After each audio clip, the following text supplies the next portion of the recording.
Off the Hook, airing on offthehooksports.com, your home for real news, real opinions, and what really matters about Tennessee athletics. The Off the Hook podcast at offthehooksports.com or Facebook, YouTube, Twitter, or wherever you go for your favorite podcasts. Apple Podcasts, Spotify, Stitcher, Google Play, TuneIn, iHeart. Like, share, follow, subscribe. Off the Hook with Dave Hooker starts now. He's available wherever you find your favorite podcasts.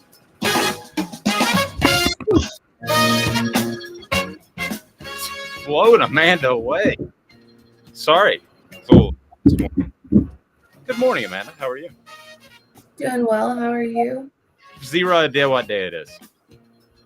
Okay. With the rest week, with the Thursday game, and then even the first week or two of football season, I'm always confused what day it is. Wake up, do what I'm supposed to do, hopefully, and then kind of go from there. Obviously, fixing my collar, if you're watching on YouTube, is not one of the things that I got done today.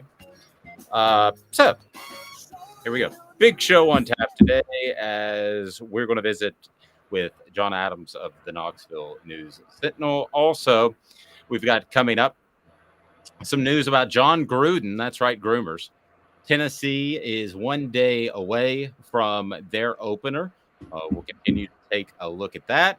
And also, we'll talk about that Jimmy Garoppolo situation, which is interesting, and the SEC, how they handle off-the-field issues as far as punitive damage or punitive actions, we shall see. All right, so here we go. Up and rolling. Amanda LaFrada and several things we want to get to. It's the Down and Dirty at 30 as we start each day at 8:30 a.m., brought to you in part by our good friends at Bassey Lawn and Garden. Bassey Lawn and Garden, man alive, it is worth the drive. Thank you for joining us. We would love it if you would punch that like button and go ahead and tell you what, go ahead and subscribe. We appreciate that. Doing some analytic looks the past couple of days, about 80% of our audience is not subscribed. So please subscribe. We want you to do that. All right, the Down and Dirty at 30. We get rolling here.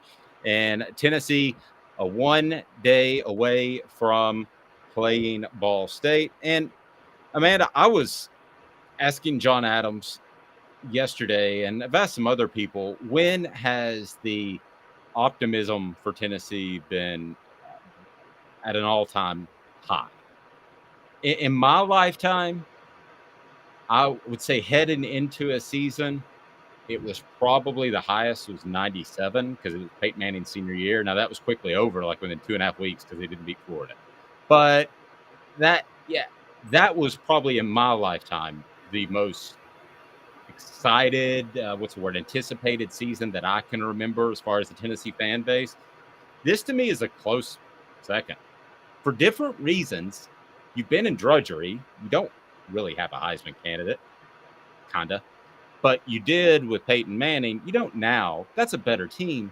But still, I just am blown away by the amount of optimism. Hope Tennessee doesn't fall on their face. It's always a possibility. But I don't think it's going to happen. Now, man, I can't recall. How long have you lived in Knoxville? Most of your life, right? No, since 2006. Okay. So, yes. Oh, dang. She moved when she was 4 years old, ladies and gentlemen. So I went to UT in 2006. So yes, at 4 years old. So Amanda, I can't remember. Now John brought up 2016. That would have been Butch Jones. Is that the one you were going to say? You're shaking your head. Go right ahead.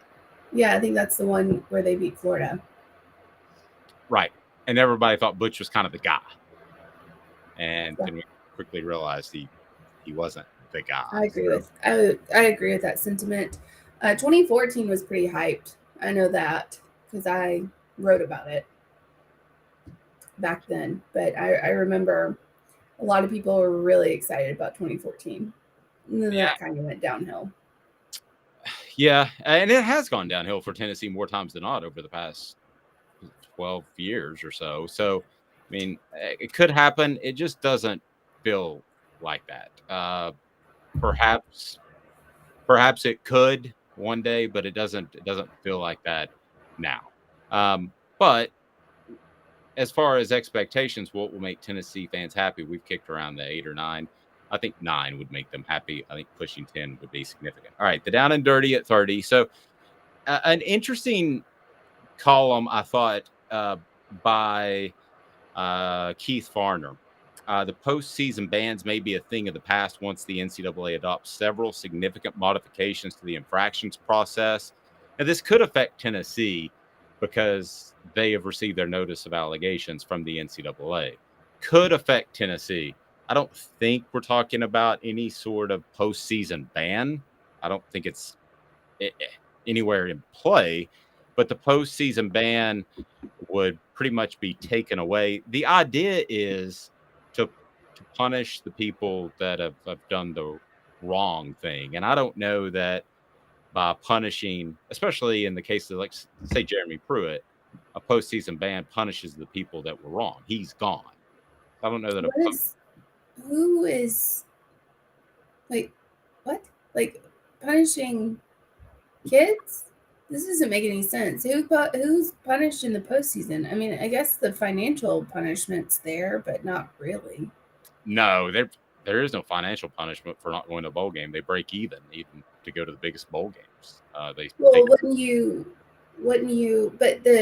You get a certain amount of money for being in the SEC and the SEC going to so many bowl games. There's different amounts that the conference receives, and then they split it accordingly. So are you implying that this is a financial move by the SEC? Well, I mean, maybe, but I hadn't thought of that perspective. Would it be a financial issue? Like, would you take away the postseason financial contribution but winnings that Tennessee would have received if just being by a part of the SEC? Do they take that away from Tennessee? And if they do, where does it go? I believe the way that it's still divvied up evenly amongst the teams, or Vanderbilt wouldn't get all money. Correct. So I don't think you take it away, but I wouldn't have a problem with that if the bowl ban were still in place. But it looks like that's going away. But I'm saying what would be the reason to have a postseason ban if not for financials? I'll give you a total hypothetical. Okay, I'm not saying this is going to happen. Kirby Smart gets caught. Okay, here's a good one. Bruce Pearl got caught cheating, and the university tried as hard as they could to stick with him, and the SEC came down with a regular season suspension.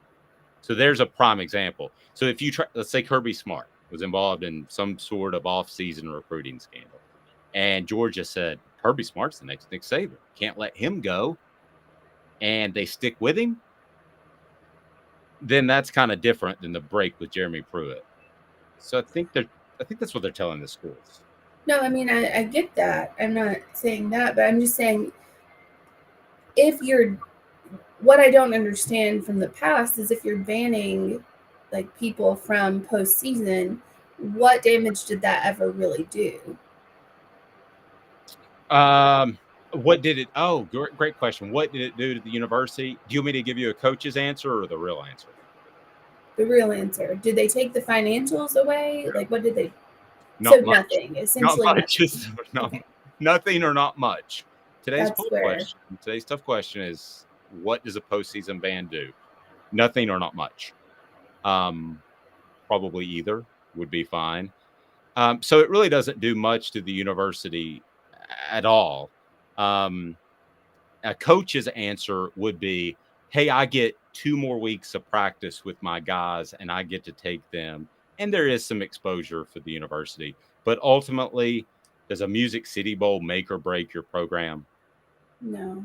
I mean, it would almost, I feel like, help you not to go to a bowl game because like the players that don't want to play won't have to make that choice. They won't have to say, oh, I'm not playing.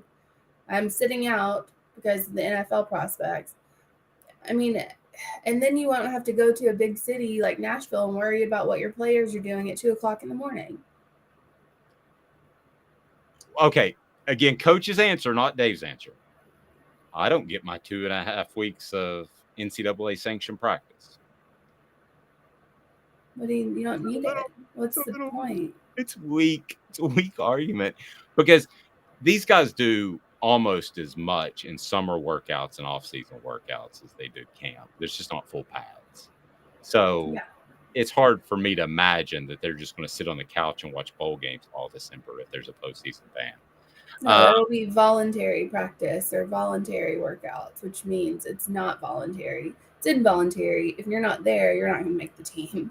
That's what voluntary means. Exactly. Hit like and subscribe on this channel. We greatly appreciate it. Tell a friend, share. And John says 96 was more hype than 97 because the 97 hype was dampened by the lack of a UF win. 96 was super hype because we finished 11-1 and only lost due to an epic second half collapse. 96 was more hyped in my opinion. Tomato. Same argument. Yeah. Argument. Yeah, I mean you had the Florida game at home, and that was really the linchpin of the season. So yeah, I mean I think you could make that argument. Well, I mean, this season I think is a lot more hype. And going back to that, there's a few things I wanted to comment on. The hype around Josh Heupel is way more than it was with Butch Jones. I mean, there was literally none with Derek Dooley, like literally none. Jeremy Pruitt, everybody thought he was a smart hire at the time. And people say, I didn't like him. Well, go back and look at how many people were just gung-ho about him, because there's a bunch of you. There were a bunch of you that were very excited about him, considering what, Dan Mullen had done and Jimbo Fisher had done. And at that time, everyone was real on the let's get a Nick Saban coordinator train. I mean, everybody was. So, but Heupel is a coach. He is a coach. He's not a used car salesman. He is not any of that. He is a coach. Brass tacks coach. And the players know it. The fans know it. The opposing fans and coaches know it. That's why a lot of us don't like him. I mean, honestly, I think he is probably second or third in the SEC as far as coaches go. And I know people will say, from what? From an X's and O standpoint or all around? All around. All around. And I know people will say, oh, he's not as good as Jimbo Fisher or Brian Kelly, or people will have an argument with that, or Kirby Smart. I think he's probably honestly better than Kirby Smart, just because Kirby is a defensive-minded coach, and I know that Nick Saban is as well, but you can't replace the titles that Nick Saban has. You just can't. Okay, so I think Heupel's better. So obviously you're projecting because Jimbo Fisher has won a national title. Right. Then you have Brian Kelly. Yeah. And then you have Brian Kelly, who made it to the playoffs. Got smoked. Still the best quote ever. How can you come out and do better in the second half? Alabama not show up. That was still the greatest line in the history of halftime. It's just honest. But as far as projecting ahead, you think Heupel will have as much success or more than any of those guys? I don't know if he'll have. I mean, I think he'll have as much success with as like Brian Kelly. I don't know if he'll win a national title at Tennessee. I mean, I know Tennessee fans hope that he will. I don't know if he necessarily will win that, but I know he's an offensive-minded guy. So being that way and the way the trajectory of college football is going, I believe you would want an offensive-minded guy leading the charge versus a defensive-minded guy, because the defensive-minded guys are struggling to keep up with the times. I'm not going to lie. They're struggling to keep up with the times because they've never seen prolific offenses like this before. I mean, nobody has. Unless you're in the Big 12 and you were Baylor against, Texas Tech or something, and y'all are just throwing bombs downfield, left, right, and center, then you haven't seen this. I remember watching, Big 12, Pac-12 games and just going, okay, well, everyone scored a bunch of points. There's 120 points on the board. There's no defense whatsoever in this game. Zero. I just think that Heupel is an offensive-minded guy. That's where the sport is going. And I believe that he has the ability and the players that want to play for him. They want to play for him. Agree. No, I agree with all that. Does that mean he has more success moving forward than Kirby Smart or Jimbo or Brian Kelly or Jimbo Fisher? I don't count Jimbo Fisher's win. A, you won it with Jameis Winston. Special. That's the only reason. And B, you beat Auburn. And that's it. And that was the year that Auburn had like the gods above, or not gods, but angels above, raining down and helping them catch random passes that bounced off of Georgia defenders and all of that stuff. No, nope. Hard pass. I can roll with that. I didn't think there was a dominant team like we've seen from the Alabamas and the Georgias in recent years. Or if you want to go back to even Miami of the mid 2000s, or you want to go, we can go further back too, the Nebraskas, the 90s. Now, as much as Tennessee fans have been through, let me tell you how it could have been worse.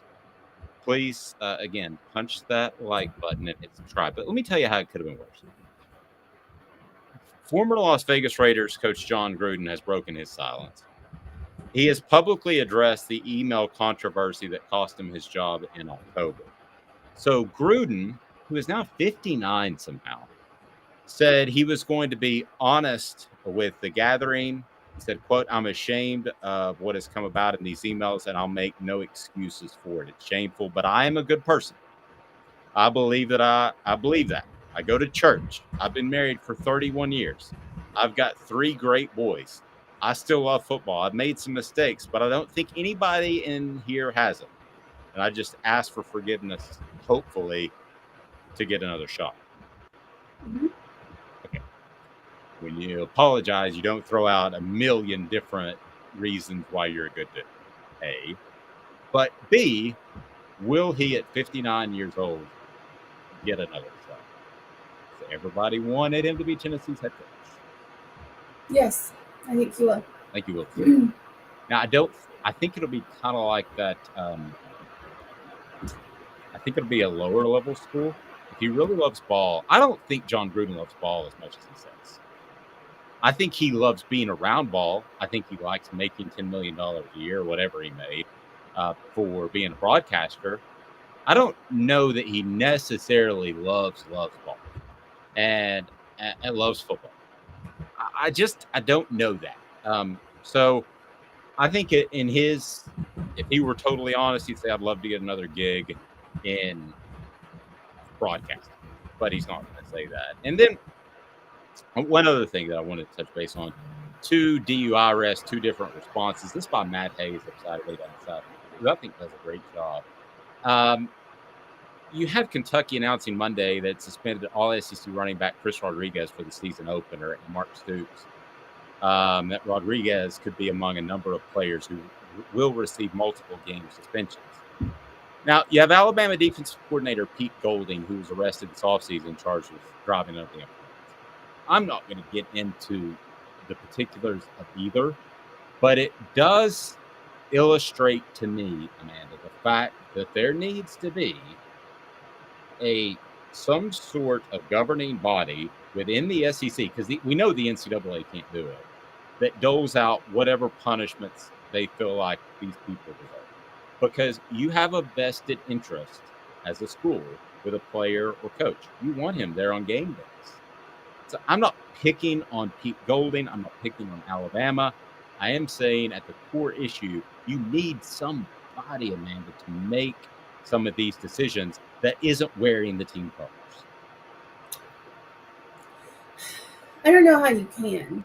That's going to be an issue. I don't know how you can do that and not legally be. I'm sorry, Trevor just said, "Dear Lord, don't let that government body be the feds." Yeah, seriously. I don't know how you can and not have it be some kind of legal issue in courts, considering that these people, if it's a DUI or DWI, whatever these kids are doing nowadays, if it's that, we're settled on that connector, did we? Under or with? I don't know what it means. I feel like DUI is alcohol, DWI is like another drug. That's just how I feel. Fair enough. If it is one of those things, then that's in the hands of the law. And I guess if it's in the hands of the law, it's up to the individual university or schools to dole out the punishment they see fit, because that is, if you're a coach, that is a member of your staff. Now, how many jobs do you know that if you get a DUI, and not the ones not that you're driving or whatever, like not a truck driver, you have to drive. How many jobs really punish their employees if they get a DUI, unless they miss time because they're in jail? Well, other than that, how many do that? How many really go after their employees for getting a DUI? Well, I'm the wrong person to ask. Being in the public eye, everyone except for my digital marketing team. So yeah, I think it would have affected me, but that's kind of different. Most people that go to work, you could probably call in. I don't know, if you get a DUI on your way to work and you miss a shift, maybe you're in trouble. That's a problem. Whole different problem. Yeah, right. But if you just get your DUI on a Saturday night and you don't work until Monday and you get out of the Gray Bar Hotel Sunday morning, does anybody know about it? Probably not. So with that being said, I think it's up to the individual employer. And if the employer is the University of Alabama and Pete Golding's, I don't care if you want to throw Pete Golding under the bus. I don't care. Go ahead. Don't bother me. Well, no, I do find it interesting the way you said that, because it is different. Like I used to get in an argument with somebody on radio who you would know, who you don't like. But I always used to say the NFL is not 32 businesses. The NFL is one business, like a bank with 32 branches. That's not exactly the same scenario in college football. So no, it's it made me different. They're all different businesses and all different, they don't, not every solution, as we've seen with the NIL and paying the players and recruiting, not every solution fits every single business, as in every single university. It just doesn't. Daniel said, what do y'all think about the record this season? I have an official prediction column, but I think I've said it enough where everybody knows. I think Tennessee wins 9. Amanda, I think you've said 9 as well, correct? You said 9 with an upset, like a surprise win, and then maybe one of those games, the ones that would ride the line, could go either way, dropping one of those. But beating Georgia, I'm still going to stick with the beating Georgia. I don't care. Call me crazy. Whatever. Beating Georgia. You don't rebuild an entire defense. You won't be crazy if you go with the Bees, not the Bucks. Why is Honeybee's coffee so simply awesome, Amanda Lafrada? Because it's just good. I mean, it's without everything else that we talk about, without the 5%, of beans in the world, without the veteran owned, without the locally owned, it's just good coffee. That's it. Like the difference between like a cup of coffee at a gas station and a cup of coffee at like a coffee house. There's a difference. Honeybee is just good coffee. It's incredible. I mean, I'm not a coffee drinker, and Amanda and I sat down and I counted out 3 cups. It is time for today's tough question, brought to you. Did you sleep? Did I sleep that day? You know what's funny? I was thinking about that when we were talking about honeybees the other day. I actually slept better that night than my usual caffeine IV of Coke Zero. I don't know if it's just a cleaner. I'm sure it's a cleaner, less chemical. Yeah, less chemical. I actually, just free plug. I mean, I slept better that night after 3 cups of coffee. I think our meeting was like 2:00 in the afternoon, somewhere in there. And I usually don't have caffeine after 3. I slept better that night, 3 cups of coffee in the afternoon, than I slept in a while. So it's fantastic coffee. Pedigo Chattanooga will bring you today's tough question, a locally owned store where you'll be treated like family. It's the region's foremost electric bike experts that put their hearts into helping you find the perfect electric bike and get the most out of it for many years to come. Pedigo Electric Bike in Chattanooga. It is time for today's tough question. Interested as always to see which direction that Amanda will go. Today's tough question brought to you by Pedigo Chattanooga. We do our research. Have you done your research? We're working like heck. Today's tough question. What's the real debate? You sipping my Supe Guadalupe? Exclusively on Off the Hook Sports with Dave Hooker and Amanda LaFrada. You drinking my sake, Kimosabi? Oh my God. John says he lives in North Georgia and has dog fan in-laws. Do And they bark at you? John, do they bark at you? Please, dear God. Says I want to beat Georgia every single year. Well, John, this may happen. Amanda's preaching to the choir here. So click the like and subscribe button. Today's tough question. He said, "Oh yes, they do." God bless you, man. I don't know. John, let me ask you this: if you click the subscribe button and told 10 friends, Amanda gets to today's tough question. What? That doesn't. No, that's not. That has nothing to do with Georgia fans. But no, Trevor God bless said- you. Oh, I had nothing to do with Georgia fans. Throwing naughty. Trevor said, "Same here, John. I'm in Dalton. All of my family went there except me." I'll tell you what I get. My time when I spend in Chattanooga is I get an awful lot of Georgia fans that weren't wearing red a couple years ago, or even like last summer. But anyway, today's tough question is: John says he subscribed and telling a lot of people. John, go ahead and I'll tell you what. I'll put my email in there, and I'll hook you up with a teacher. How about that? All right, Amanda, what do we got going on for today's tough? So, I'm gonna say, how successful do you feel like Josh Heupel will be at Tennessee? As successful as Jimbo Fisher at FSU? As successful as whoever? I love that. That's saucy. Roll with that. Okay, so what are our options again?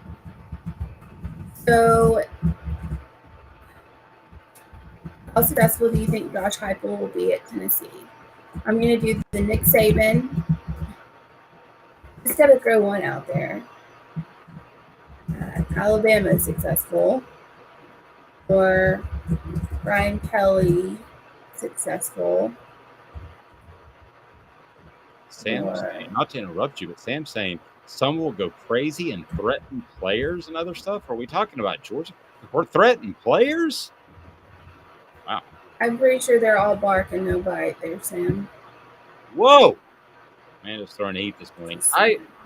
I will say this, because I always dressed in neutral colors when I covered games.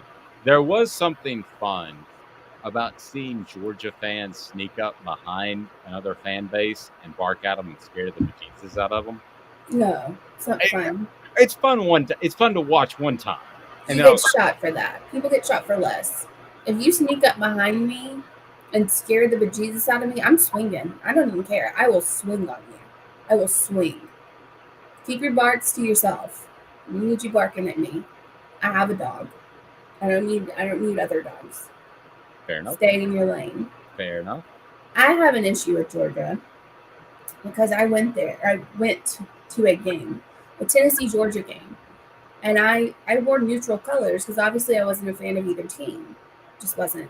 So I wore like a white shirt and blue jeans, and that's all I wore. I got cussed out.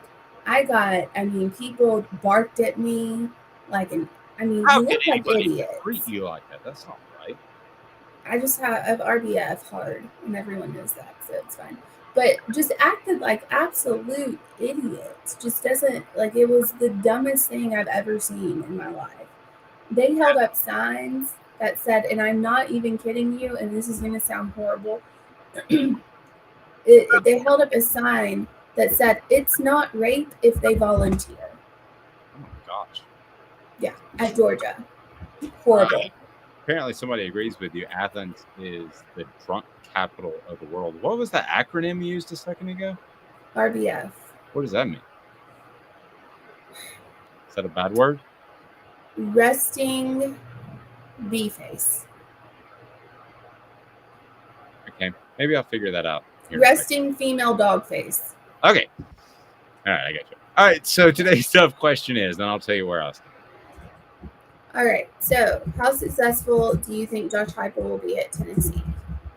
So I guess I should say, what level of success do you think Josh Heupel will have at Tennessee? So Jimbo, Brian. Okay, Jimbo. How about Jimbo, Brian, Kirby, Smart? Did that already? That's my things. I mean, how about Nick Saban? I mean, he's in there too. Okay, so those are the four. Those are the four. I'm gonna go Brian Kelly. I'm not gonna overcommit. So right now I'll go Brian Kelly, but you might change my mind. Jason said it'll be nice if the team shuts down the Nega Balls on the field with success, but the fans think we're going 10-2 and then call for firing the coach. We don't get there. They're the problem. Stop it. I don't think so. Stop it, Tennessee fans. Stop trying to fire every coach. Yeah. Stop it. I think you're golden here. I don't sense that really at all. Back in 2 minutes, hit that like and subscribe button. Tell us about Big Orange Phillies, Mr. Files. Files here. I want to personally invite you to North Knoxville's newest sports bar and restaurant. It's Big Orange Phillies, located in Black Oak Center. And yes, folks, it's happening in Halls. Big Orange Phillies offers family-friendly environment with homemade meals and the best deli-style subs around. Billiards, darts, jukebox, shuffleboard, and cornhole, and a full bar. We also offer valet parking on weekends and during special events. We even have a covered back patio. It's happening at Big Orange Phillies. We want, we need, and we appreciate your business. Hi, Mike Davis here with City Heating and Air, reminding you to always dare to compare. Our team provides quality local heating and air service, installation, and maintenance across East Tennessee. We use only the best equipment like American Standard heating and air conditioning for your residential, new construction, or commercial needs. Honesty, dependability, and customer satisfaction have been the cornerstones of our business since 1961. City Heat and Air. Dare to compare. This is Al's Nest Barbecue Supply, so come on in and see all the different rubs and sauces we have, plus a complete line of Green Mountain grills. Don't be overwhelmed. We have plenty of help so you can produce the best barbecue and amaze your family and friends. Barbecue is America's food. We'll do what we can to bring you all the best products. We're Al's Nest Barbecue, where Chattanooga goes to grill.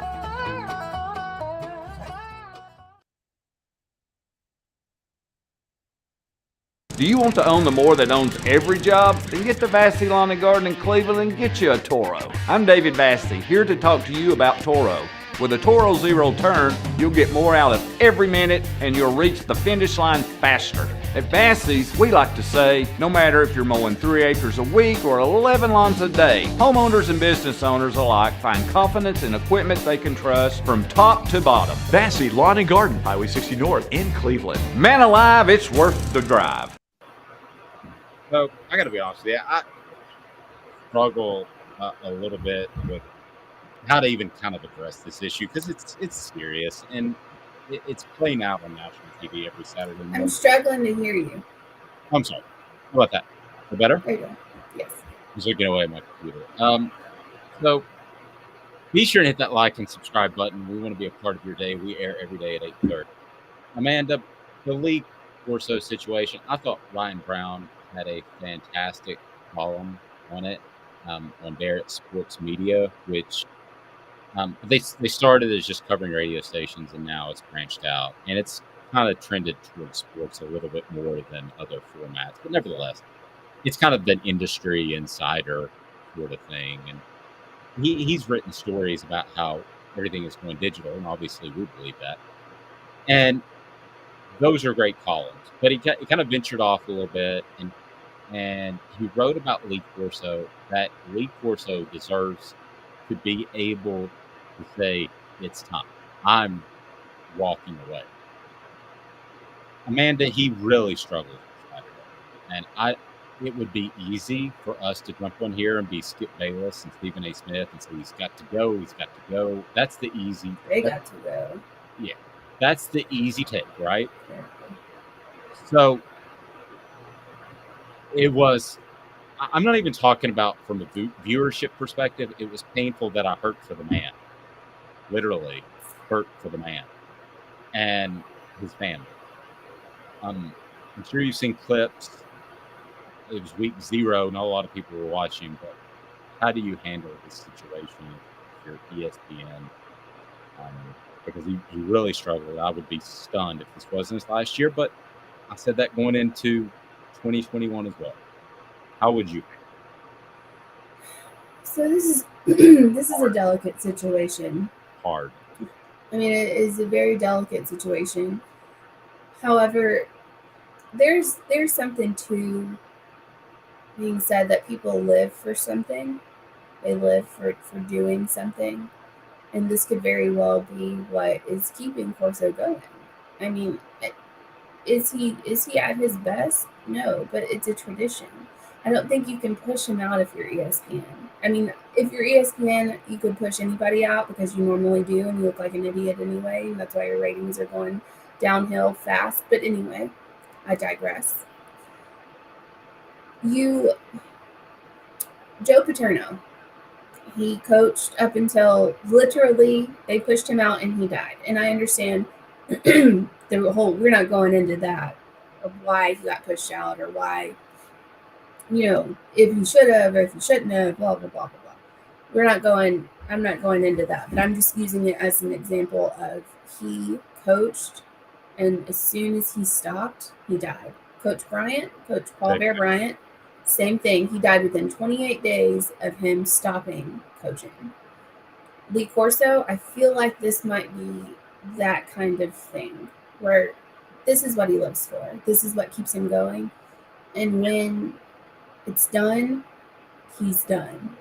You literally, when you said that, sent chills down my spine. My aunt and uncle were big Alabama fans. And I remember where I was. Obviously, they weren't looking at their phone. I don't know how they found out, but I remember they said, "Hey, did you hear Paul Bear Bryant died?" And it was 82, so I was like 8 years old. But that's one of 83. my 83. So I was 9 years old. That's one of my first memories. And I remember the fourth step. I ended up buying that house, and I remember sitting there thinking, "That's a big deal." I'm 9 years old, and I probably haven't sat through a whole football game yet.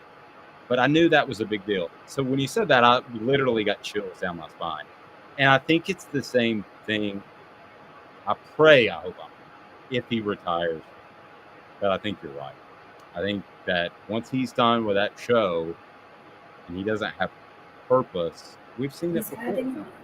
He's heading on down the road because he loves this. If he didn't absolutely love it, he wouldn't be doing it because he's not stupid. He's probably read how many tweets and how many columns of people going, he's past his time, he needs to go, like he's embarrassing himself, yada yada yada. He sees that that's out there, but he loves it. He loves doing this. So as long as he loves doing it and he is happy doing it, and you are not putting him out there like somebody else who's in the White House at the moment, where it's just an embarrassment to everybody because he doesn't know what's going on, then let him do it. Maybe he's not as fast as he used to be, and maybe he struggles, but if he's enjoying it and he's not embarrassed by it, then let him keep doing it. I mean, it's not going to hurt anybody else. Do you get to the point, though, there's a lot of money at stake, where does it ever get to the point where you're ESPN and you make a business decision? Because what you and I have been talking about are personal decisions, the right moral thing to do. But the business decision probably was to cut him 5 years ago. That sounds awful. But there is a factor of tune-out. Because there are times that I can't understand him. And now you have that Big Ten kickoff show, the Fox kickoff show, that I've gotten nothing but awesome reviews about. I haven't seen it personally, but do you ever make a business decision, I guess is what I'm asking you, if you're ESPN, or you basically say, we're going to let this roll as long as you want it to roll? if you're ESPN, you've made plenty of bad business decisions. Let's not act like this would be the make or break of ESPN. You've made plenty of those. So if it's a bad business decision to keep him on one more year, to let him go out the way he wants to go out, then do it, because everything else that you've done is horrible for the most part. Can I play devil's advocate, though? Again, I don't believe what I'm getting ready to tell you. I'm just for conversation's sake. I mean, how bad would it have to get before you would make that decision? I don't think he would be able to go on the show if it got that bad. Like, I don't think he would be able to physically show up. If it got that bad, he would be able to physically show up. Now, if it was something about cognitive, clearly there's cognitive decline, we see that. But if it's severe cognitive decline to where he doesn't even really know where he is, I don't think it's going to matter to him if he's on the show or not. You know what I mean? I think. Yeah. Jason saying the problem with Corso is that it is becoming a spectacle. They're using him as a mascot. Is it harming him? Is that even being considered at ESPN? Wow. That is an interesting take, Jason. See, the reason why I say what I say is because I saw, and I think it was last year actually, where he, and you can look it up, Corso gave a speech on College Game Day that said, I know I'm not as good as I was. I know that I'm not. And he got emotional, right? I think he did. And everybody on the panel got emotional. And he said, like, I know I'm not as fast. I know I'm not, basically, I know that I'm in my last days of this. But like, he thanked everyone on the show for sticking by him and for him being there and for them letting him continue to do what he loves. So yeah, it's a heartbreaking situation all around. I hope they're not using him as a mascot. I feel like they're trying to limit his role. I don't know if we're talking about the same instance, but now it jogged my memory. He at one point said that when he had a stroke, now this is like 7 or 8 years ago, I believe. You might want to fact check me on that. But he had said, if not for College Game Day, when he struggled a lot, and then he got better, and now it seems to be a decline again. And he had said specifically, practically paraphrasing what you just said, if I didn't have this, I wouldn't go on. So it's heartbreaking. And from our fantastic fans, Trevor saying, Trevor had a great run. Okay.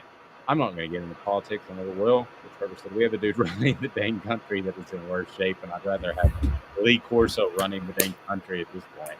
All right. Yes, Trevor. I'm not going down the road, but go for it. Sam says, I don't think ESPN is making him do it. He loves the game and probably wants to go on as long as he can. I think that's true, too. I just think I hate the fact that it's a spectacle. And now maybe this is lost a little bit because it's something to talk about with a quarter of a slate in week 0 for the week after college football. Maybe it's less of a story after this week. I hope, but I don't know. City Heating and Air Conditioning has been your home for HVAC service for over 50 years. City Heating and Air Conditioning has provided East Tennesseans with honest, dependable heating and cooling services. It is awesome. Since 1961, City Heating and Air Conditioning has been the standard of quality for HVAC installation and service, among the best in customer satisfaction, absolutely the best. So check out City Heating and Air Conditioning. I had an opportunity to visit with John Adams of the Knoxville. John, I want to get right. John's a little fast. John Adams of the Knoxville News Sentinel. And John's appearance brought to you by Vols Automotive Group and Big Orange Phillies. Let's try that again, hey, John. If I were to paint a beautiful picture of a season opener, you're on Thursday night. You're in year 2. You're playing a lackluster opponent, but the stadium's refurbished, renovated. Really, I mean, Tennessee, the stage could not be set any better to start a season. Am I wrong? No, it's kind of what you look for in an opening game. I mean, there have been stadium renovations, but also there's an optimistic air about Tennessee football. And no matter what happens in the first game, it probably won't curtail that optimism, unless, of course, Ball State turns into Georgia State and Josh Heupel turns into Jeremy Pruitt. Then you have a massive problem. However, it goes back to Bowling Green last year. Tennessee won handily. Wasn't that impressive in the first half. But fans can excuse that. Fans can say, well, it's the opener, everything's not nailed down, that sort of thing. But I expect Tennessee to really roll and to roll right away because it's got an experienced team.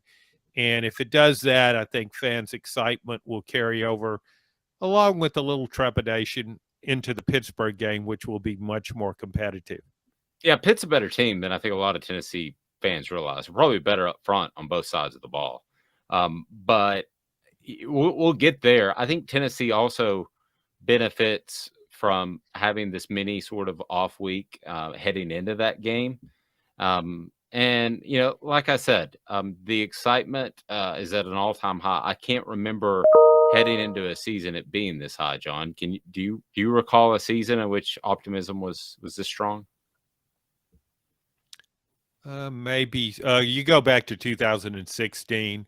Tennessee finished strong in 15 under Butch Jones.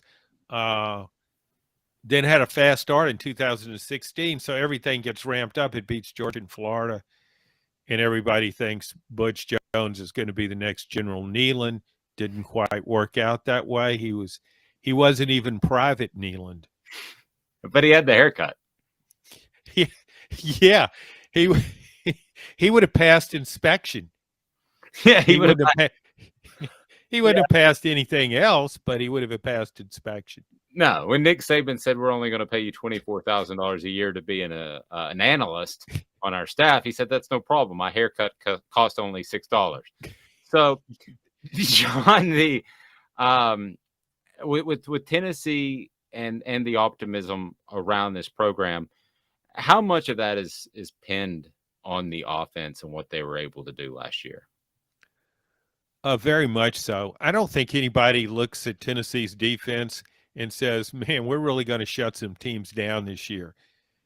I think people expect more of the same. I think that's a very realistic outlook. It might be a little better. Maybe it'll force a few more turnovers, maybe make a few more plays behind the line. But no one looks at this as an uber-talented defense.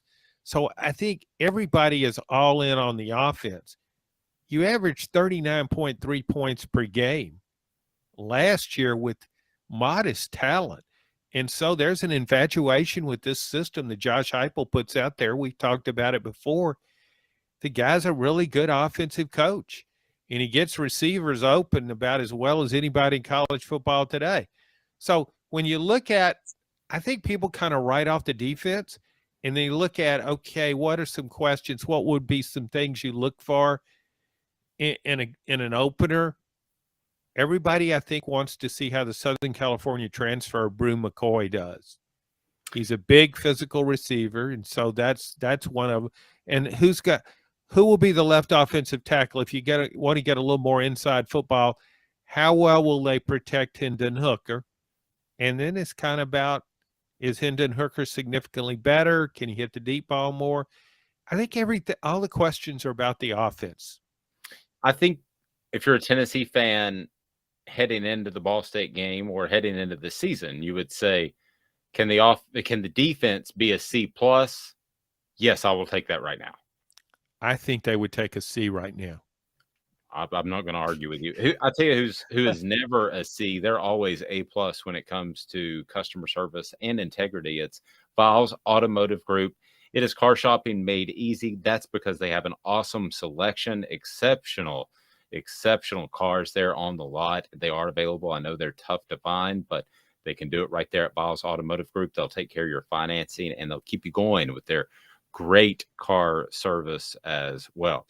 So, John, I did want to ask you about Herbstreit's notion that NIL is for current players, not for prospects. And Nico Almaleva got pulled into this whole thing because I don't know that it's actually been reported that he took $8 million for 3 years, but nevertheless, John, he got pulled into this. He got quoted in the LA Times. Just your thoughts on where NIL is now, where it will be in 5 years. I don't know that we know. We have no clue, and the NCAA doesn't, and neither is Kirk Herbstreit. It may be Kirk's lobbying for the NCAA director's job, and he's spouting the party line. But you'd have to take a pay cut. Very much so. But I really think with the NIL, yeah, this is what it's intended to do, and that's what every administrator would say. Players come to college. They're able to use their name, image, and likeness to profit off that once they're at a school. But anybody that's followed college football, I mean, these guys are going to cheat every chance they get, and this isn't even cheating. This is in a gray area.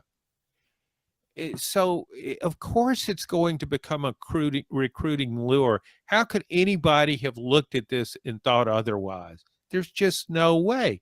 Here's the other thing. If you say, yeah, we're going to pay you when you're here at school X, we will reward you. You can profit off this. You can make a lot of money. Well, in the recruiting process, you will wonder, how could that not be a factor in where you sign? You will wonder, well, how much can I make?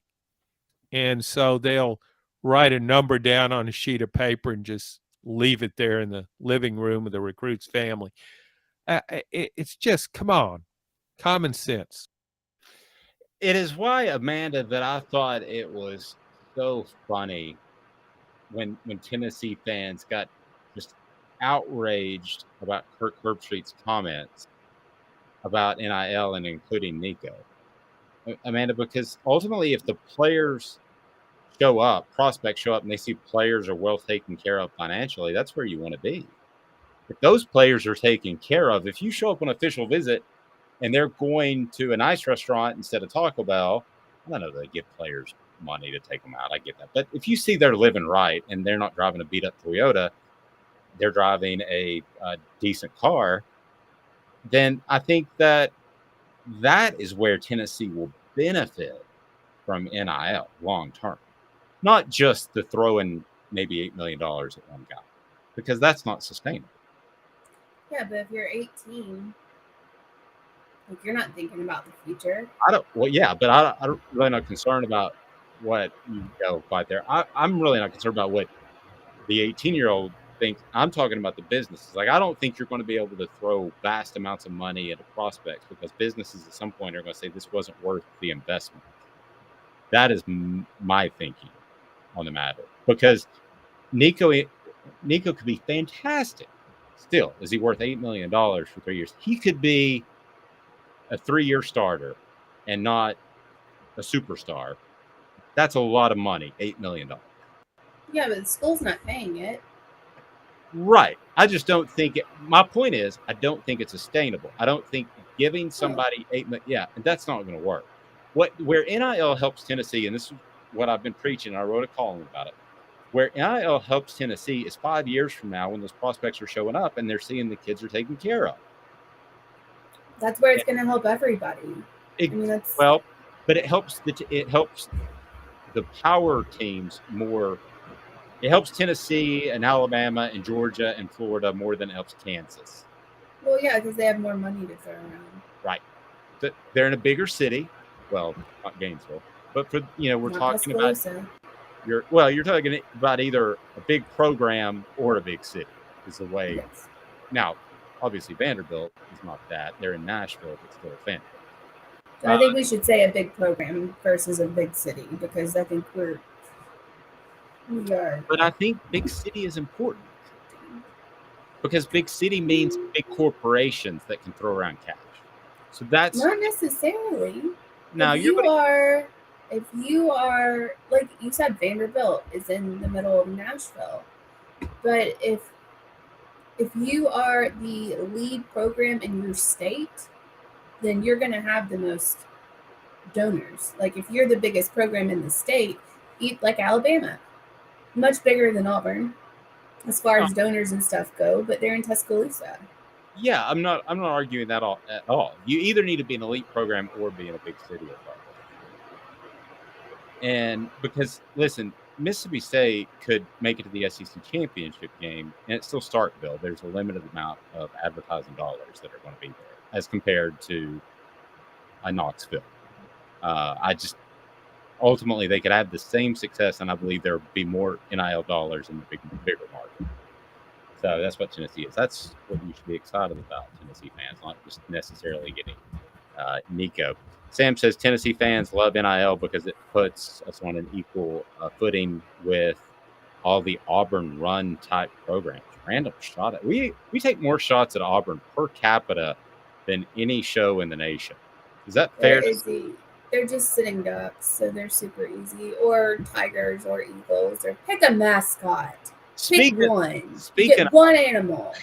Okay, speaking of, can you go? Is it possible during the break for you to pull up maybe the funniest thing that our friend Coach Lance has done ever? Are you able to pull that up on your end when they go back and forth between the tiger and the war eagle when they're picking names? And Coach Lance, I can't pull it up to put it in here. Wait, maybe I can. I'll see if I can do it. I bet you. Try to figure that out. It's hilarious. I know you can't. I know you can't. Exactly right. It is hilarious. Big Orange Phillies. Big Orange Phillies in North Knoxville on Maynardville Pike is your home for great food, a family fun environment, and we've got darts, billiards, live entertainment, and karaoke, and you can enjoy Big Orange Phillies this weekend for game week. It is officially here. Absolutely. Trevor, I wouldn't taken a shot at beat up Toyotas. So rather, that's the wasn't the point. Way to go. Yeah, I know. Like I'm anti-American or elitist. 2 minutes back. Amanda's going to make you laugh. Please hit the like and subscribe button. We would greatly appreciate that. Back in 2 minutes. Viles here, Viles Automotive on Callahan Drive. I've been selling cars here in East Tennessee for 27 years. In that time, I've come to realize it's not about the car. It's about you, the customer. So I'm here to take care of you just like family. Good credit, bad credit, you name it, we can get you taken care of. If we don't have it, we can find it for you. We go across the country to get any vehicle that you want. And here at Viles Automotive, we don't believe in fake numbers. We just give you great deals. And as always, we want, we need, and we appreciate your business. Do you want to own the more that owns every job? Then get to Vassy Lawn and Garden in Cleveland and get you a Toro. I'm David Vassy, here to talk to you about Toro. With a Toro Zero Turn, you'll get more out of every minute and you'll reach the finish line faster. At Vassy's, we like to say, no matter if you're mowing 3 acres a week or 11 lawns a day, homeowners and business owners alike find confidence in equipment they can trust from top to bottom. Vassy Lawn and Garden, Highway 60 North in Cleveland. Man alive, it's worth the drive. This is Steve Rain. I own the Midnight Oil and Michelin Tire Direct service station here in Ooltewah. It's not a fancy place, never has been, but it's a clean place with clean restrooms and good folks who work here. We sell gas and fix cars, nothing glamorous, but we love what we do, and we're going to keep doing it for a long time to come. There's not many real service stations left, and that's a shame. We're the guys just like the guys back in your hometown. We'll fix your tire, change your oil, and put a new set of Michelins on your car. If you want a Twinkie, you'll just have to keep on going. Thanks for the business.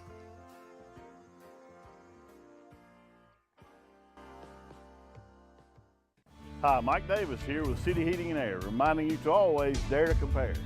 Our team provides quality local heating and air service, installation, and maintenance across East Tennessee. We use only the best equipment like American Standard heating and air conditioning for your residential, new construction, or commercial needs. Honesty, dependability, and customer satisfaction have been the cornerstones of our business since 1961.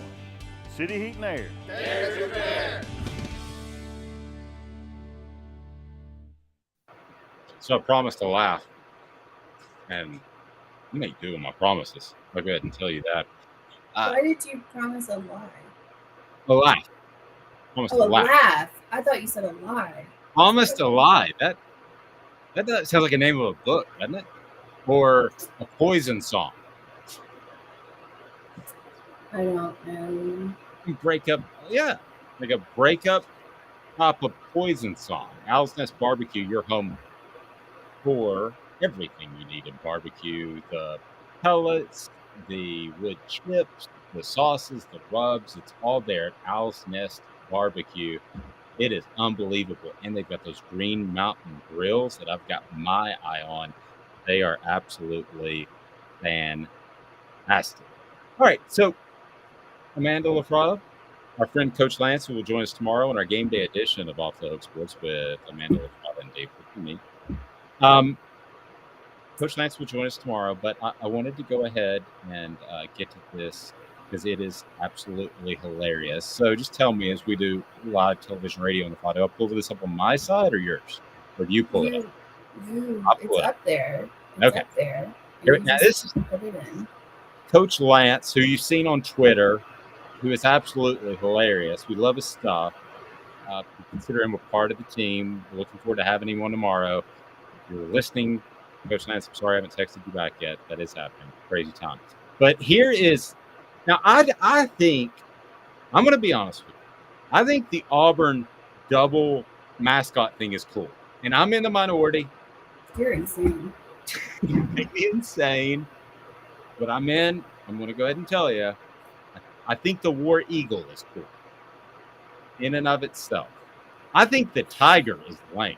So if you're Auburn and you had to drop one, which would it be? I'm not Auburn. I never will be, and I'm not putting myself in that situation. So I wouldn't pick up one. I think the War Eagle is a super cool SEC tradition. I don't know why or how it started. Maybe I need to do some research. Maybe Coach Lance will. I know how the War Eagle started. Okay, teaser. Here's Coach Lance right after this. Amanda explains War Eagle.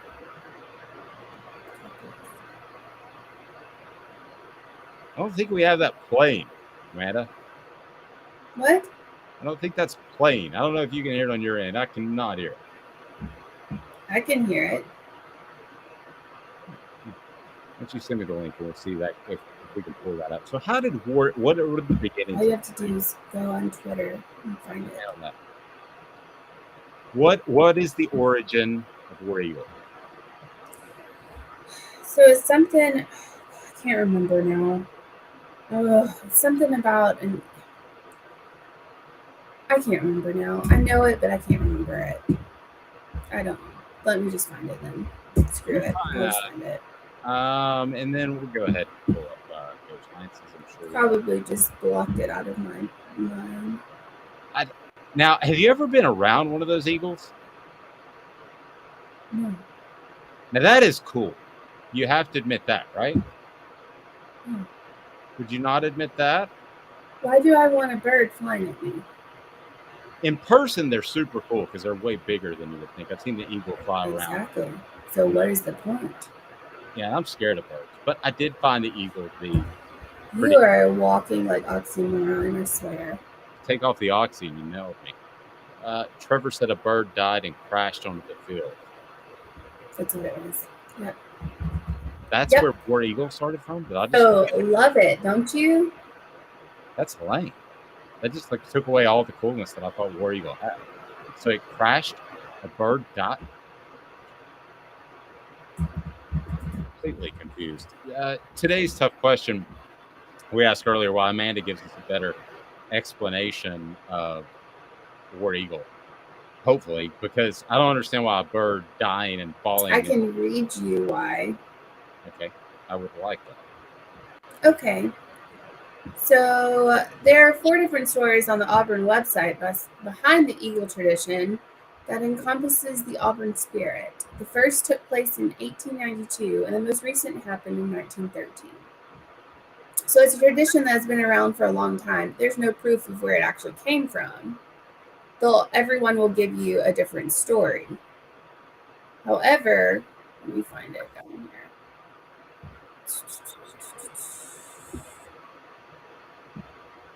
I just read it and now I've lost it. So, the origins of War Eagle. Is 1892, the Deep South's oldest rivalry is born as Dr. George Petrie led Auburn to a 10-0 victory over Georgia at Piedmont Park. According to witnesses, the eagle suddenly broke free and began majestically circling the playing field. As the eagle soared, Auburn began a steady march toward the Georgia end zone for a thrilling victory. Elated at their team's play and taking the bird's presence as an omen of success, Auburn students and the fans began to yell "War Eagle" to spur on their team. At the game's end, the eagle took a sudden dive, crashed into the ground, and died. Trevor said that he was joking about the bird dying, but it actually happened. Yeah. It's a good thing it wasn't a pigeon. War pigeon doesn't have the same sort of feel. Why in the world?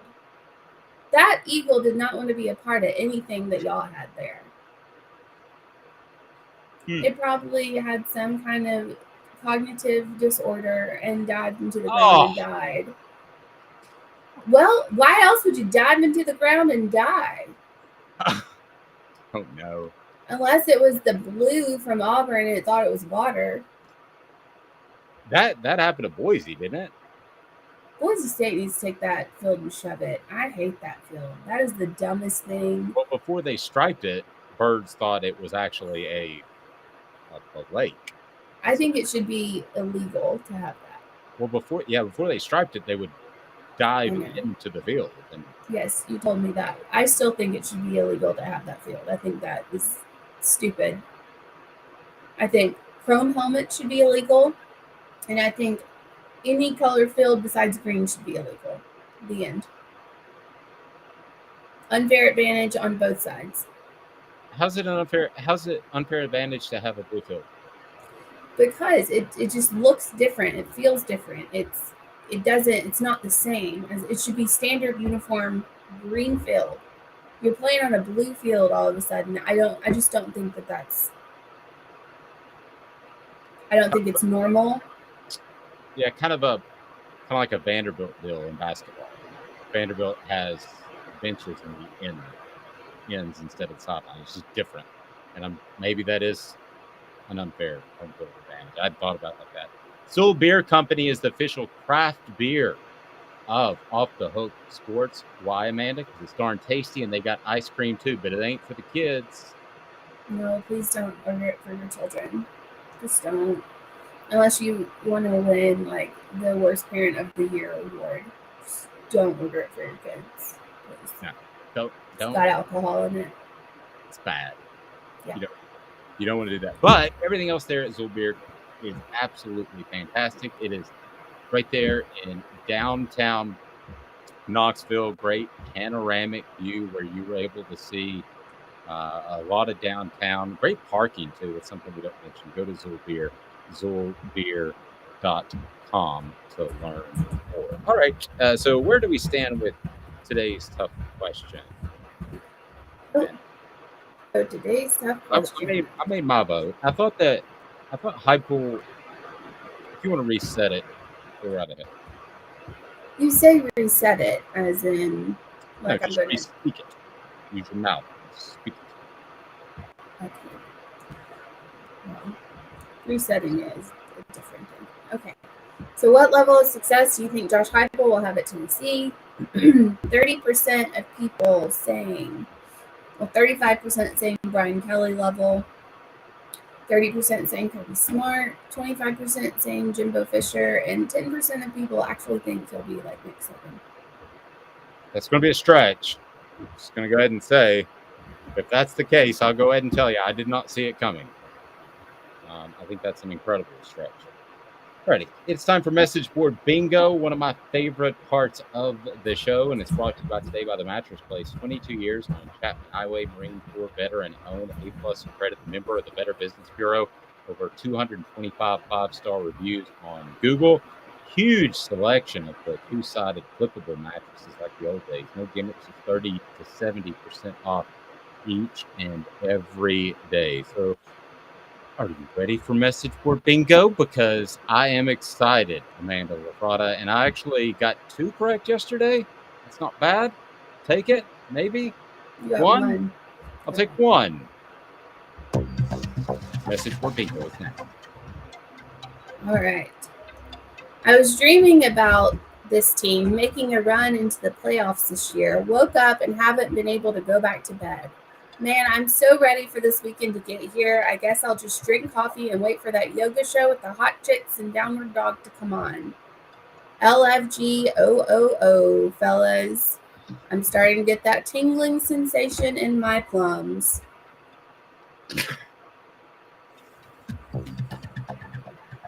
It's way too much.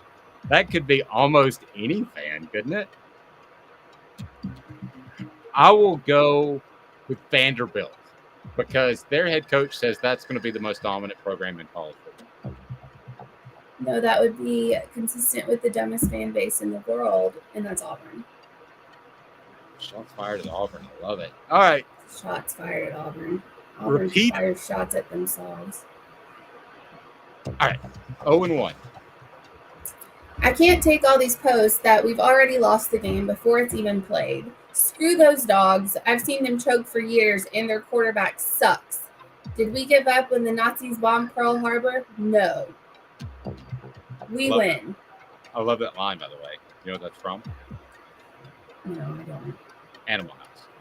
Okay. Yeah. That's, yeah. It wasn't Nazis, by the way. I know. It was Japan. I will say that's Alabama. Because making fun, here's the reason I think so. Making fun of Georgia because they just lost the national championship. That makes no sense. Why would somebody taking a shot at their quarterback makes a lot of sense. Okay, it's Oregon because they play Georgia. First game opener. Boy, how fortunate are the Ducks that game is not in Athens? You can call it neutral site. That's going to be a lot of Georgia fans, but they're darn lucky or scheduling smart that they're not playing in Athens because it's going to be about 98 degrees with humidity of 110. And coming from Oregon to talk about an unfair advantage in September, that would be an unfair advantage. Okay. Boom. All right. Let's just get Gruden. Gotta think if our coach doesn't pan out, Gruden is going to be sitting there ready to roll. Can I stop? I think that's what it is. Is it Auburn? Yes, it's Auburn. Awesome. I bet you cheated on that one. I didn't. I swear I didn't because that actually would make some sense. Because that's a program that hates their head coach. And I touched base on this earlier. Can you imagine if John Gruden broke his stance? Can you imagine if he was the head coach of Tennessee and all those emails came out? He had used racist language and all that sort of stuff. It wouldn't have come out if he was the head coach of Tennessee. No, it would have easier actually, because there's a public record. So. No, it definitely would have, because there's a public records request. So you can, if he's sending a company email, which he did, he was that stupid. He used his Oakland Raiders email. So that actually took the lead. You wouldn't even. This is a political move. Oh, sorry. No question. It was a political move. So no one would have gone after him if he was at Tennessee, is what I'm saying. Well, no one would have probably made a FOIA request for all of his emails. There would be no point. But if one person said, hey, you need to know that John Gruden is incredibly racist to a reporter, then that reporter might make the FOIA request. Then it's actually easier to get than it would be in a private company. Well, I'm sure, but I think the NFL gave it willingly because they definitely did. They leaked it. Yeah, because it was a political. Who was the only person associated with John Gruden? Who was the Redskins person? Right. There's a Washington football team. They want to get rid of Daniel Snyder. Talk about a political move. That's exactly. That's the political move. They've been trying to get rid of him for years. Vassy Lawn and Garden, man alive. It is worth the drive. You're going to love Vassy Lawn and Garden. Open 6 days a week, year round. And Vassy Lawn and Garden has all the financing right there. And they also have residential. They have the fantastic, big, huge mowers for residential and commercial mowers as well. So, man alive, it's worth the drive. Vassy Lawn and Garden, and their rates are absolutely incredible. They bring you this day in sports history right now. This day in sports history. Putting things in perspective exclusively on Off the Hook Sports with Dave Hooker. You're so old. When you were a kid, rainbows were black and white. And Amanda LaFrada. 2 kids on the block just called. They wanted you as a backup dancer. All righty, Amanda LaFrada. She's jiving, excited, fired up. Tell me about it. What happened this day in sports history? We get a little closer to football. Maybe we start to get a little nicer. I don't know if they do or not, but in 1990, baseball outfielders Ken Griffey and Ken Griffey Jr. become the first father and son to play on the same team. At the Seattle Mariners, the pair hit back-to-back singles in the first inning and both scored. How cool is that?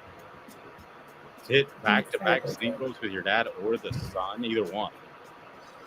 Yeah, that would be really, really cool. I think they hit a home run in the same year. I'm not 100% sure of that. Okay, what else we got this day in sports history? Really not much. There's a gymnastics one and a chess champion. A chess champion? Yeah.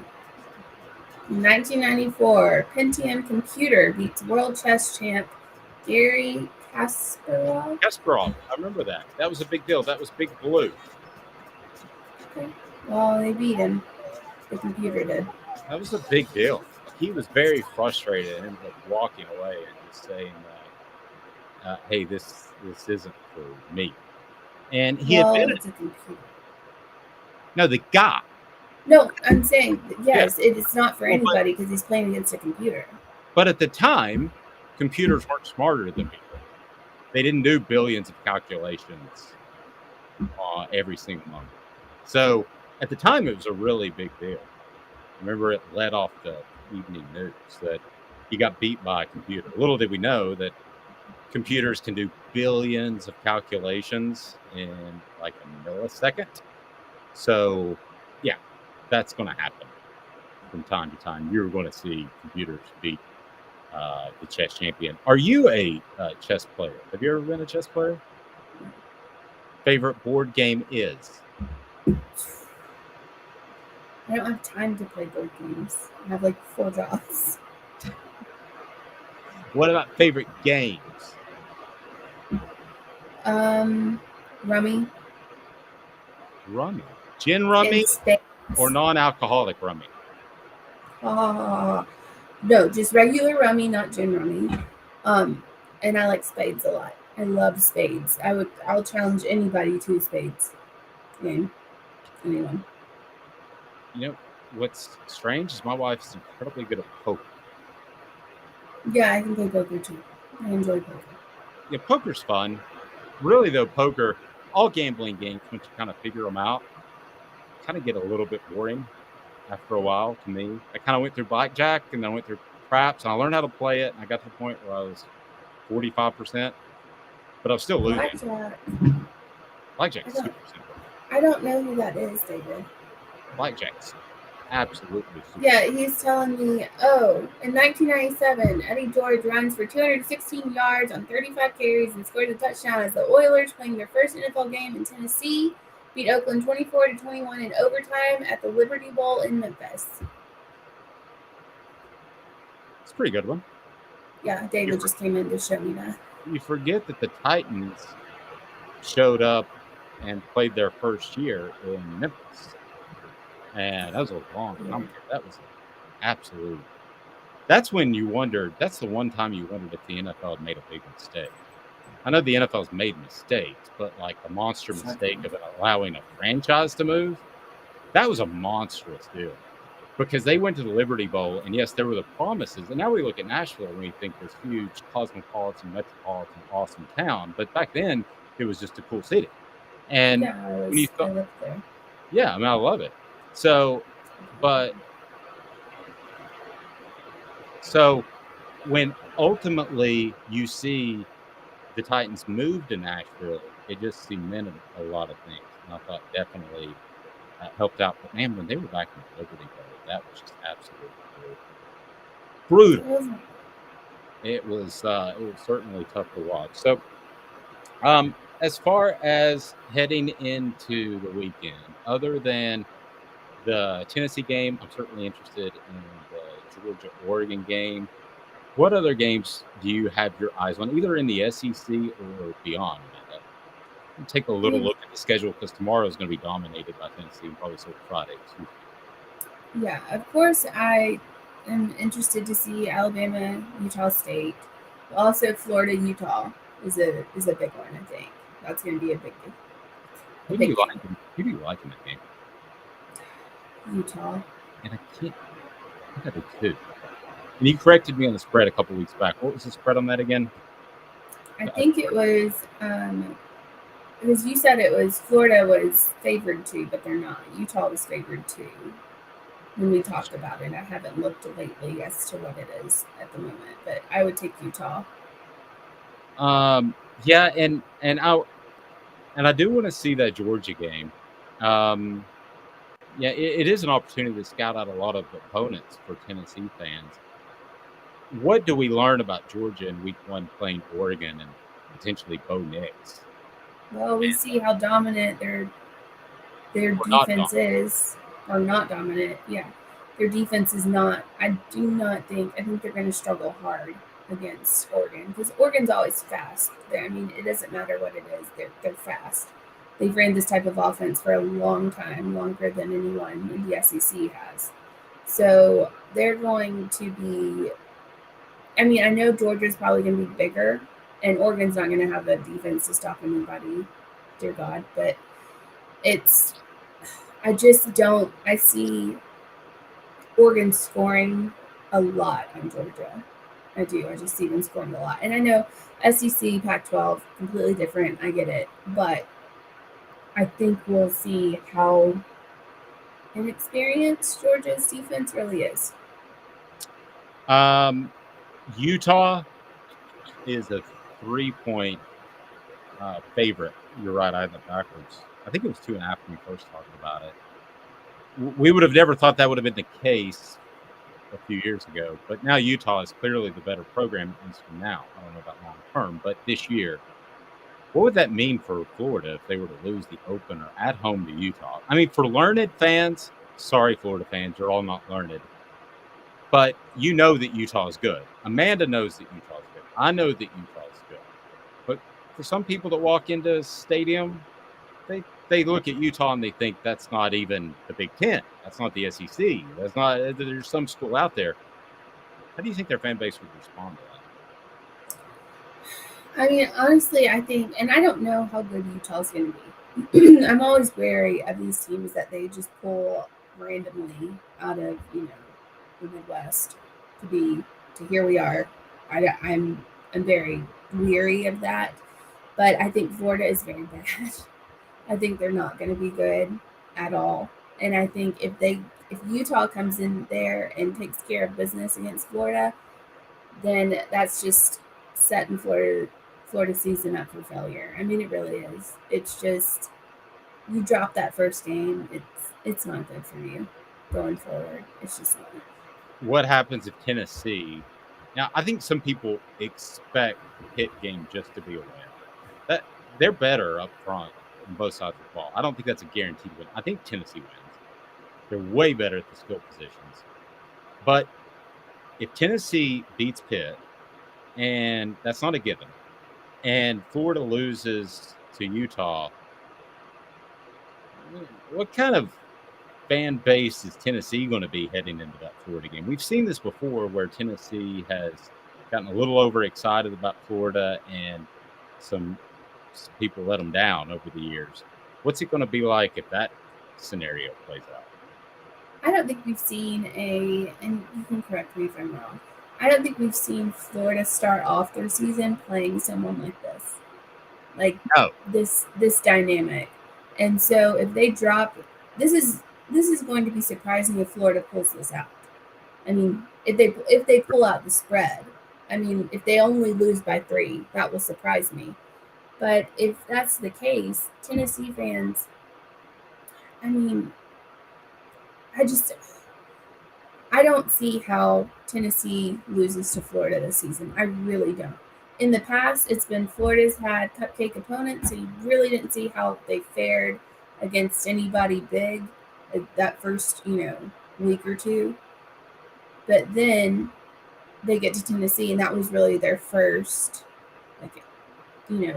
head-to-head, down and dirty battle. So you didn't know what to expect. Florida drops this game against Utah and drops it big, then I think Tennessee fans are going to be very, very much, I don't know how you put this, confident. They're going to have a lot of confidence going forward, and I don't blame them. Now, if Tennessee drops the game against Pitt, I know you say it's not a guaranteed win or people think they're going in to guarantee. It better be. It better be. They've lost their dynamic wide receiver. They've lost their quarterback that's probably won in, 20 years at Pitt, maybe. And they're lacking on so many positions that they're trying to fill. So if Tennessee doesn't win against Pitt, you got problems. You got reasons to worry. See, I think Tennessee could lose to Pitt, still be a very good football. I think so. Just looking at Pitt recently, like in the last couple of days, I just think that it's not the easiest victory on the schedule. And I think some people have it lumped together with the Akrons and the Ball States. It ain't that. I mean, it is a challenge. I don't think it's a guaranteed win by any stretch of the imagination. But Florida, you have to remember, has Kentucky the week after the Open. So that's right. They could be 0-2 before they play South Florida. And then they have USF. Yes. After that, right. So what I'm saying is if they drop that Utah game, then that's gonna be big for them, because I guarantee if they drop that Utah game, they drop Kentucky too. Kentucky's a good football team too. Now that is in Gainesville. I'm sorry. I said, I know. Yeah, they are. Yeah, and now it's in Gainesville, so that helps Florida's chances. But and that is the heat. Goodness knows, I've experienced that in September. Just sitting there, much less walking to and from the stadium. But it's a whole different level, when you're playing. And I don't know how you simulate that heat going from Kentucky, the mountains of Kentucky, to the swamp of Florida. That to me is going to be a real challenge. All right, so coming up tomorrow, we're very excited. We will have a complete pregame show. We're going to have Coach Lance on with us. We're also going to be visited by another special guest who I'm not going to share quite yet. But on Friday, we'll have a complete wrap-up show. We'll have Jonathan Crompton will join us. Josh Heupel will join us from Sports Animal. So we'll have your thoughts on the game that's going to be Thursday night. But first, we got one more show that we will hit you up with on tomorrow. Looking forward to that. So we will get the Coach Lance thing playing as well. But as far as Tennessee and Tennessee fans, I think you have every reason to be optimistic. One day away, getting very close. For Amanda LaPrada, I'm Dave Hooker. Have a fantastic day, everyone. This is the presentation of Off the Hook.